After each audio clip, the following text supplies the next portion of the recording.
Safety first. Kita sering melihat dan mendengar kata itu, tapi terkadang kita sering lupa untuk menerapkannya. Mari kita sama-sama belajar untuk menerapkan arti pentingnya keselamatan kerja, karena dengan keselamatan kerja itu kita juga telah menyelamatkan perasaan orang-orang yang kita cintai, anak dan istri kita. Ini adalah mesin table saw. Di satu sisi dia banyak manfaatnya, di sisi lain dia juga berbahaya. Apa saja tips-tipsnya? Mari kita sama-sama belajar. Tips yang pertama, sebelum menyalakan mesin, pastikan lantai depan mesin table saw, tempat kita berpijak, bersih dari debu dan potongan-potongan kayu yang mengganggu. Kita tidak ingin tergelincir atau bahkan tersandung kemudian jatuh ke arah mata pisau yang berputar.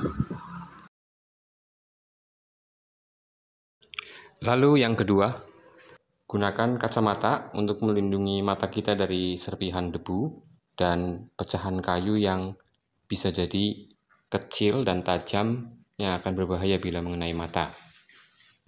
Lalu pelindung telinga untuk menjaga pendengaran kita dari bahaya tuli.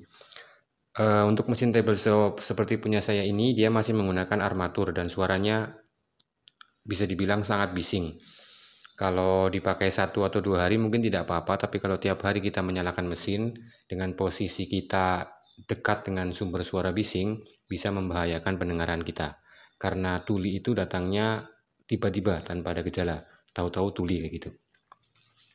Gunakan masker untuk melindungi pernafasan kita. Masker yang baik ya, yang ada filternya. Ini kebetulan masker saya sedang dicuci, jadi nggak bisa saya tampilkan di video. Nanti saya lampirkan contoh maskernya. Ya, yang seperti ini atau yang model lain, yang penting dia ada filternya. Kalian bisa cari di online shop. Lanjut tips yang ketiga, sebelum menyalakan mesin, pastikan bahwa pisau table saw dapat berputar dengan bebas. Dan agar kita yakin bahwasanya tidak ada pecahan kayu yang terselip baik di depan maupun di belakang, yang apabila nanti ketika kita menyalakan mesin, pecahan tersebut bisa terlempar ke arah kita.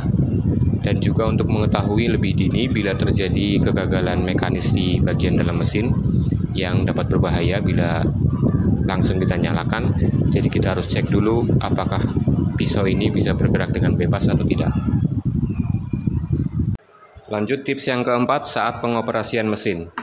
Saat mengoperasikan mesin, hindari penggunaan sarung tangan, hindari penggunaan kaos berlengan panjang, dan apabila kita memakai jam tangan, dilepas dulu, atau apapun itu yang beresiko tersangkut oleh putaran mata pisau table saw. Khusus untuk sarung tangan, hindari penggunaannya karena sarung tangan itu menutupi indera peraba kita. Kadangkala kita bisa merasakan bahaya melalui indera peraba kita. Misal getaran yang terlalu kencang tidak wajar atau gerakan-gerakan aneh yang terasa ketika benda kerja mengenai mata pisau. Sarung tangan itu akan menutupi indera peraba kita tersebut, dan juga ada kemungkinan licin. Ketika kita memakai sarung tangan, takutnya tergelincir tangan kita ke arah pisau table saw. Lanjut tips berikutnya, tips yang kelima, memotong benda kerja. Ketika kita memotong benda kerja dengan menggunakan table saw, jangan langsung memotong seperti ini, atau seperti ini, atau bahkan potongan miring seperti ini. Karena ketika kita melakukan potongan dengan gaya freestyle seperti ini, tumbuhannya cuma kedua tangan kita, yang tentunya kita ini manusia biasa, tangan kita tidaklah akan stabil. Dan bila tidak stabil, maka risiko kickback akan sangat tinggi dan yang nantinya juga akan membahayakan diri kita sendiri. Kalau memang misal kita memang membutuhkan potongan seperti ini, maka gunakan fans untuk potongan rib cut, dan untuk potongan cross cut gunakan cross cut sled. Kemudian untuk potongan miring seperti ini yang tidak mungkin dipandu oleh fans, gunakan tapering jig yang khusus buat motong miring. Untuk penjelasan tipe-tipe potongan pada table saw ada di video saya sebelumnya. Tips yang keenam, gunakan zero clearance insert. Ini punya saya tadinya zero clearance insert, cuman karena seringnya pemakaian jadi sekarang udah nggak zero lagi.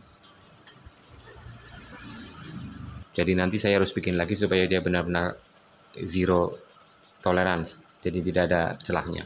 Karena celah pada insert plate seperti ini akan menyebabkan potongan kayu masuk ke dalam, terselip, dan ia bisa berbahaya. Lalu tips yang terakhir setelah kita tadi pahami dan usahakan apa yang kita bisa, tips yang terakhir dan yang paling utama adalah berdoa sebelum kita bekerja. Karena kita sudah melakukan apa yang bisa kita usahakan, sisanya kita serahkan kepada Allah Subhanahu wa taala. Demikian video kali ini, semoga bermanfaat. Terima kasih. Assalamualaikum warahmatullahi wabarakatuh.